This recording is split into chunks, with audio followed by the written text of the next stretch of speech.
Afin de réaliser une mousse banane, pour la première étape, nous avons besoin de purée banane et de gélatine.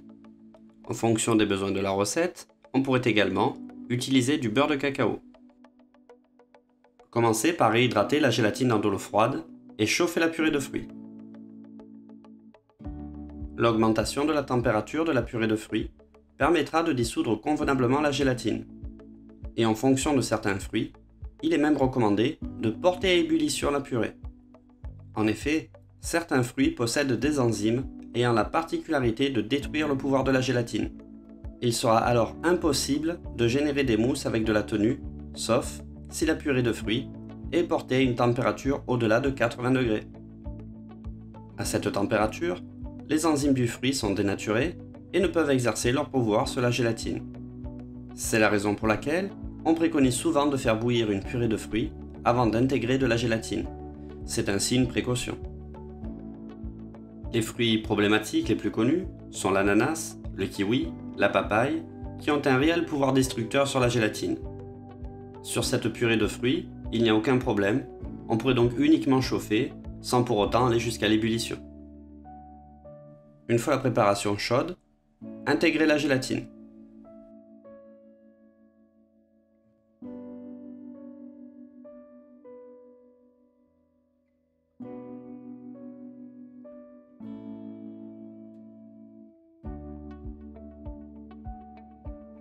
Veillez à bien la dissoudre dans la purée afin d'assurer sa dispersion.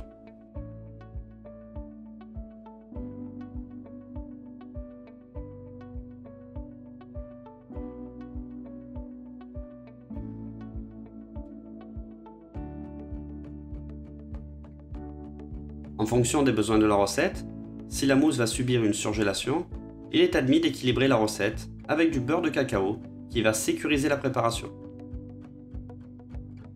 En effet, ces mousses à base de fruits sont souvent très fragiles en termes d'équilibre, il est donc possible d'y intégrer un peu de beurre de cacao pour stabiliser la préparation.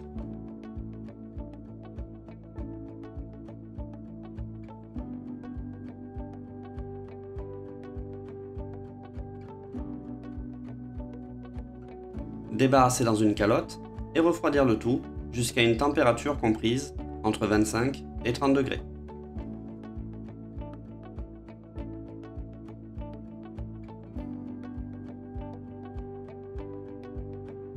Pendant ce temps, montez une crème fouettée en veillant à la conserver bien souple et réservée. Pour réaliser la mousse, nous utiliserons une meringue italienne pour laquelle nous aurons besoin de blanc d'œuf, d'eau, de sucre semoule et nous rajouterons du sirop de glucose. Cette meringue se construit en versant un sirop de sucre chaud sur des blancs montés. On obtiendra alors une meringue souple, plus ou moins chaude et brillante. Pour commencer, disposez dans une russe l'eau et le sucre semoule. Pour réaliser la cuisson d'un sucre, il y a des précautions à prendre pour la mener à bien. Évitez de remuer pour éviter que le sucre masse, c'est-à-dire engendrer la formation d'une masse opaque et visqueuse. On peut réaliser une meringue italienne en intégrant du sirop de glucose dans la recette. L'utilisation de glucose à l'intérieur de la russe va apporter une certaine viscosité à la meringue et surtout éviter que le sirop masse. En effet, le sirop de glucose est un anticristallisant. Il permet de prévenir la formation d'une masse visqueuse et opaque. C'est un agent graissant. On peut donc graisser le sirop, plus précisément, lui ajouter un produit ayant un effet anticristallisant. Attention, il ne s'agit pas là d'intégrer une matière grasse. L'intégration de sirop de glucose est donc permise, voire même recommandée. Le sirop de glucose va également donner une certaine texture à la mousse. Durant la cuisson, le sucre va passer par de multiples stades qui portent tous un nom, comme le petit boulet, le boulet. Toutes ces appellations correspondant à des températures bien précises que le professionnel sait identifier. Pour les températures bien précises, contrôlez la cuisson avec un thermomètre. Lorsque le sirop arrive à 110 degrés, commencez par faire monter les blancs. Il peut être envisagé de monter les blancs avec un peu de sucre semoule afin d'éviter qu'ils grainent. Ceci par mesure de précaution. À la température désirée, en fonction des productions, 118, c'est-à-dire au petit boulet, ou 121 degrés au boulet, arrêtez la cuisson du sucre. Ici, le sucre est à 121. Versez lentement le sirop dans les blancs, soit verse-le en plusieurs fois et battre l'ensemble rapidement. Le fait de verser en plusieurs fois assure une bonne intégration du sirop qui sera bien dans les blancs et pas sur les parois de la cuve. Battre la meringue tout en la laissant refroidir. Continuez le battage jusqu'à arriver à une masse assez dense mais encore souple.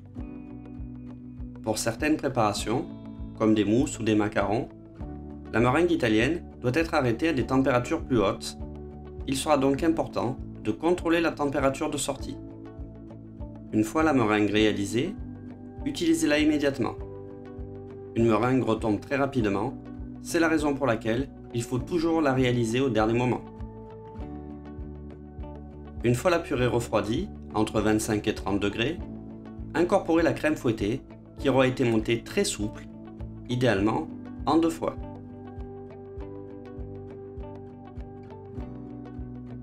Mélangez convenablement à l'aide d'un fouet, sans battre la préparation.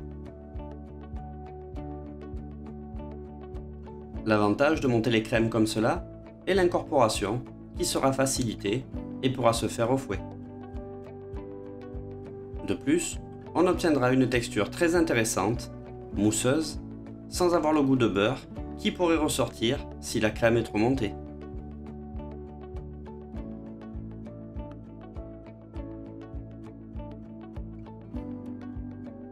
Incorporez la deuxième partie.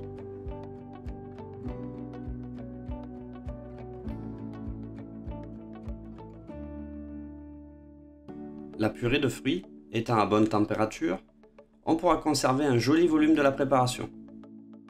Si la purée était trop chaude, on aurait eu certes un mélange, mais celui-ci aurait perdu énormément de volume, ce qui n'est absolument pas recherché lors de la fabrication d'une mousse.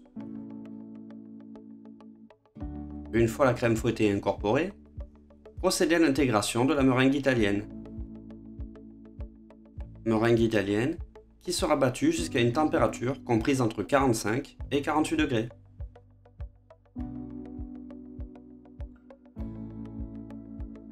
Celle-ci aura une texture lisse, brillante et pourra s'intégrer parfaitement dans la préparation. Privilégiez la maryse pour effectuer le mélange.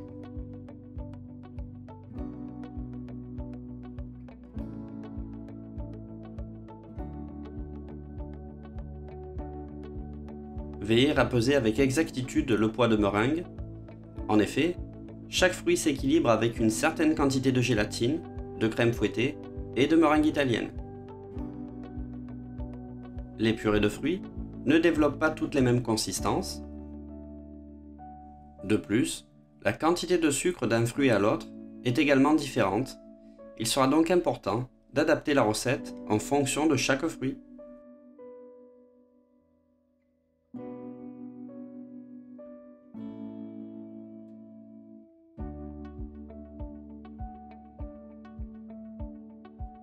Une fois la mousse réalisée, utilisez sans attendre.